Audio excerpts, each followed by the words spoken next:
لاہور سے سعادت علی خان صاحب کیا جاننا چاہ رہے ہیں؟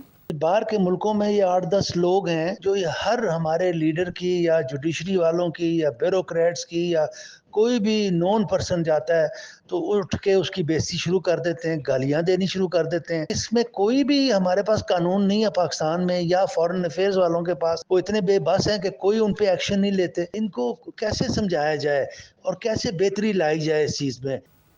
جی سیٹھی صاحب۔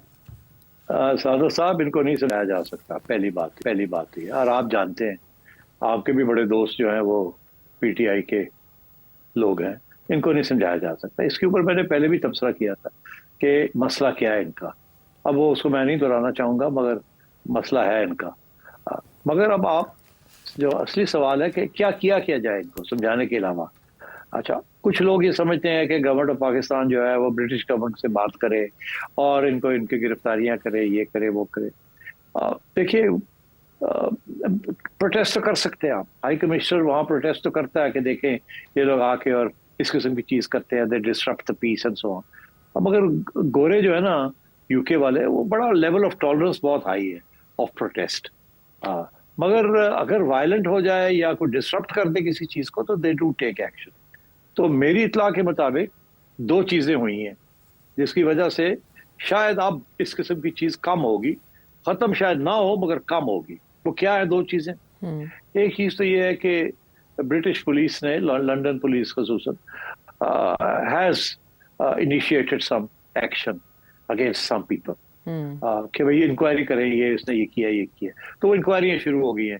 اس سے سارٹ آف اے دھمکی، میرا نہیں خیال کہ کوئی کیس ویس ہوگا، مگر ضرور بلائیں گے ان کو اور ان کو ذرا پوچھیں گے، پوچھ کریں گے، تھوڑا تنگ بنگ کریں گے، اس سے زیادہ نہیں ہوگا، مگر کم از کم ڈسکمفرٹ تو ہوگا کہ جی اب یہ برٹش پولیس بھی ایکٹیو ہو رہی ہے اس چیز کے بارے میں، اور وارننگ دیں گے کہ آپ یہ نہ کریں وہ نہ کریں۔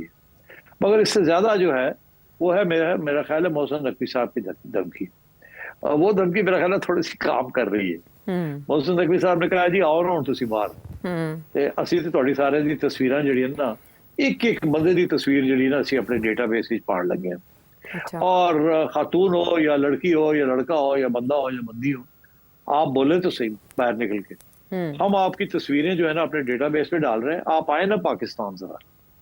جب آپ آئیں گے تو آپ کو پتا چلے گا کہ آپ کو اسی وقت آپ کی تصویر کی وجہ سے آپ کا نام بھی ہمیں پتا ہوگا، آپ کا اگلا پچھلا بھی پتا ہوگا، and we'll sort you out.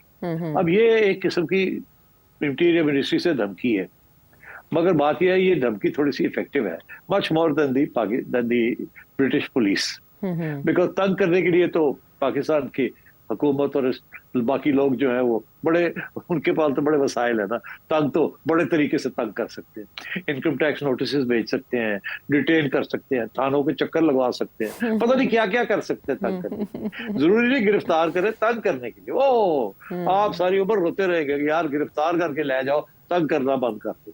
تو اس لیے وہ تو یہ جو سارے لوگ ہیں نا، اب ان کو سوچنا پڑے گا کہ یار ہوں اسی پاکستان جاواں گے تو یہ تو نہیں ساڈے ایئرپورٹ تے ہی ہمارے اوپر وہ شروع ہو جائے گا مانیٹرنگ اینڈ سو آن۔ اور میرا خیال ہے اس کا اثر ہونا شروع ہو گیا ہے۔ ابھی حال ہی میں نواز شریف صاحب پہنچے لندن اور وہ اپنے فلیٹس، ایون فیلڈ فلیٹس گئے۔ پرانے زمانے میں تو ایئرپورٹ کے اوپر بھی ان کو دھمکیاں ملتی تھی، اور جب یہ اپنے ایون فیلڈ جاتے تھے وہاں پہلے یہ کھڑے ہوتے تھے سارے پی ٹی آئی والے۔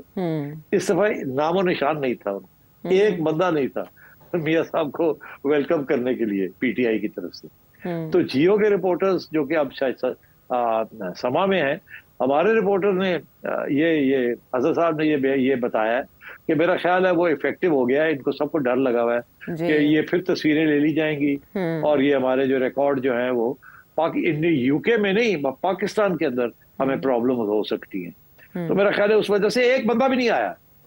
تو I think the message has gone کہ okay we may not be able to do anything in the U K but come home and see what we do to you. تو اب یہ governments کرتی ہیں، اگر آپ مطلب یہ ہے کہ پی ٹی آئی والوں کو پتہ ہونا چاہیے نا کہ اگر یہ کریں گے تو پھر بھگتیں گے جو کچھ بھگتنا ہے، پھر یہ عدالتیں شالتیں کی طرف یہ جانے کی ضرورت نہیں پڑے گی، سب تنگ کریں گے آپ کو، اتنا تنگ کریں گے کہ آپ رو پڑیں گے۔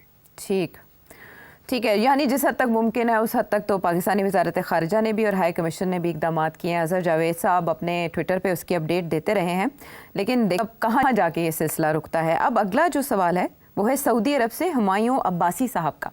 سر یہ جو حالیہ آرمی ترمیمی ایکٹ منظور ہوا ہے سروسز چیفز کی مدت ملازمت کے حوالے سے، کیا یہ سپریم کورٹ میں چیلنج ہو سکتا ہے؟ اور اگر چیلنج ہو سکتا ہے تو پی ٹی آئی اس کو چیلنج کیوں نہیں کر رہی؟ کیونکہ ان کا دعویٰ ہے کہ وہ اینٹی اسٹیبلشمنٹ ہیں. تو اس سلسلے میں رہنمائی فرمائیں. شکریہ. دیکھیے، قانون تو چیلنج ہو سکتا ہے، کانسٹیٹیوشنل امینڈمنٹ چیلنج ہو سکتا ہے، مگر آج تک کوئی چیلنج کامیاب نہیں ہوا. تو آرمی ایکٹ کو امینڈ کیا ہے، چیلنج تو ہو سکتا ہے.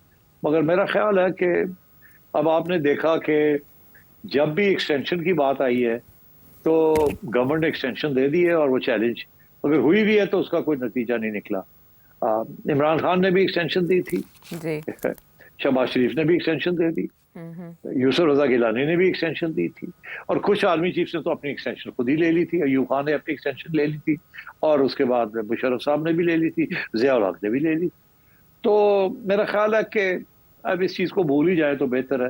there is nothing you can do about it. اب پہلے ہی ہوتا تھا کہ 3 سال، تیسرے سال پھر اسپیکولیشن شروع ہو جاتی تھی، سیاست شروع ہو جاتی تھی آرمی چیف کے عہدے کے اوپر، اور کافی گڑبڑ ہوتی تھی، ڈی اسٹیبلائزیشن ہو جاتی تھی. وہ لے تو لیتے تھے مگر بڑی گڑبڑ بڑی ہوتی. تو اب انہوں نے کہا یار ایکو باری مسئلہ حل کرو، 5 سال ہی کر دو. تو اب 5 سال تو آپ کے نکل جائیں گے، پھر دیکھا جائے گا اس کے بعد کیا ہوتا ہے. عمران خان صاحب اگر آ گئے واپس پاور میں 5 سال کے بعد، تو کیا وہ پھر 5 سال کی ایکسٹینشن دیں گے؟ کیا عاصم منیر صاحب چاہیں گے یا نہیں چاہیں گے؟ آگے کیا ہوتا ہے let's not talk about that. But یہ ہے کہ یہ مرحلہ جو ہے نا، یہ اینڈ آف چیپٹر. ہاں، لیکن پاکستان تحریک انصاف اپنے اینٹی اسٹیبلشمنٹ پالیسی کے تئیں چیلنج نہیں کرے گی اس کو، کیونکہ وہ کہہ رہے ہیں کہ نیوٹرل نہیں ہے آرمی چیف. جی ارے بھائی، وہ تو کہتے ہیں ہمیں ڈسکس نہیں کیا، کاش ہم سے پوچھ لیتے، بات کر لیتے. آپ نے سنے نہیں ان کی باتیں؟ ان کے پاس اتنی ہمت نہیں ہے کہ وہ کہیں کہ ہم نہیں مانتے. اب وہ جو تھا نا عاصم منیر صاحب کے خلاف جو سارا سوشل میڈیا لگا ہوا تھا اور یہ سارے لگے ہوئے تھے، اب فارغ ہے، اب نہیں کریں گے یہ. اب تو بات چیت سیکنڈ لیول پہ کوشش کی جا رہی ہے کہ وہ کچھ کی جائے، اسپیس ایکسٹریکٹ کی جائے. ٹھیک ہے. اور اس معاملے پہ ہمیں تقسیم بھی دکھائی دی پاکستان تحریک انصاف. اگرچہ انہوں نے اس دن کافی شور کیا، لیکن سلمان اکرم راجہ صاحب کا کہنا تھا کہ یہ فوج کا اندرونی معاملہ ہے. عمران خان صاحب نے اس بات سے اتفاق نہیں کیا. انہوں نے کہا اندرونی معاملہ کیسے ہو سکتا ہے، وہ نیوٹرل آرمی چیف ہو تو اندرونی معاملہ ہے. انہوں نے اس طرح کے اعتراضات اٹھائے. خان صاحب کہتے ہیں کہ نیوٹرل ہونا چاہیے آرمی چیف کو. تو بات یہ ہے کہ ایک زمانے میں باجوہ صاحب ان کے حق میں تھے تو بڑا اچھے پسند آئے، پھر جب ان کے خلاف ہو گئے تو کہنے لگے نیوٹرل ہونا چاہیے. پھر کہنے لگے نہیں، نیوٹرل تو کوئی چیز ہی نہیں ہے، نیوٹرل تو ہوتی نہیں ہے، وہ تو انسان ہی نہیں ہوتا جو نیوٹرل ہو، جانور ہوتے ہیں. تو خان صاحب کا کیا، وہ تو جو دل چاہے کہہ دیتے ہیں.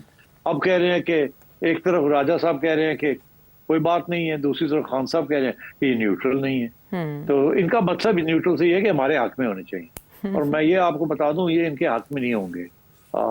وہ آرمی چیف جو ہے نا، میں آپ کو ایک بات کہہ دوں، آرمی چیف جب بن جاتا ہے نا ایک بندہ آرمی کا چیف،